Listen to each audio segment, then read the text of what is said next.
Assalamu alaikum. Yadda za ka yi amfani da Metamask wajen yin transaction, sai ka danna sama can dashboard din yana buɗe maka, sai ka haka browser, sai ka danna wannan browser din, kana dannawa zai shigar da kai inda za ka yi search wato SIURL, sai ka danna gurin, kana danna sai ka je ka rubuta wannan address din a sama scan.test.btcs.network, kana dannawa zai search, sai ka yi scrolling can karshe sai ka danna wannan add core network din, kana yi sai ka dawo sai ka danna approve din nan, kana danna approve sai ka fita, kana danna approve zai ka switch to the network, sai ka danna a switch din, kana danna switch to the network sai ma adin code din, sai ka ƙara danna dashboard din can sama, kana ƙara dannawa sai ka dawo ka danna wallet ɗinka, kana danna wallet ɗinka idan ta dawo sai ka duba ka gani zaka ga sun sama T-ko, wato kaga an baka TestNet code din da zaka yi amfani da shi, sai ka zo ka danna receive address din nan,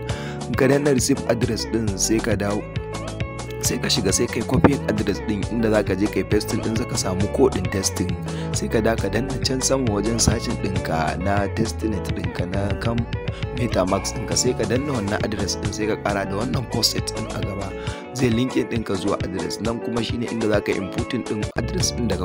ko kana dannawa kana sawa, sai ka danna wannan I am not a robot din, kana danna I am not a robot sai ka zo ka yayi ma good, sai ka danna get code din nan, kana danna wannan get T code din TestNet ko gashi nan, so 100 success in transaction, wato an baka code din testing, sai ka dawo ka danna wallet address din da ka kwafo na ko, sai ka koma kan satoshin ka da kake mining, sai ka danna karshen sa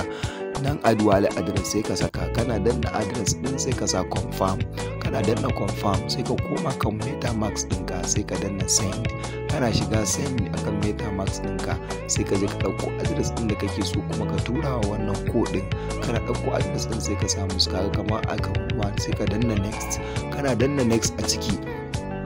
sai ka zo ka danna maximum, wato abin da kake so ka tura maximum, sai ka danna ka ko ɗaya gare ka, to ka danna kaga 0.99 kenan a charges din su, kana zuwa ka gani sai su ce maka send ga charges din su nan 0.1 BTC, kana dannawa ya tafi successful transaction, sai ka dawo ka danna wannan receive hash din nan, kana danna receive hash zai dauke ka zai kai ka can, zai kara maka gudun hash card ɗinka, wato zai kara ma gudun hash rate ɗinka na kan ko mining domin ka kara samun gudun sa don samun da yawa a lokaci kaɗan. Wannan shi ne yadda za ka bi kai adin ko kai adin wallet ta Metamask a kan satoshinka, kuma ka gudanar da transaction a kai har ka samu abin da kake so. Alhamdulillah. To ga wanda ba sa mining din ya kamata su fara, domin dai December zai kare, so in kana da bukata ga link nan a ƙasa sai ka bi ka yi rijista. Wassalamu alaikum warahmatullahi wabarakatuh.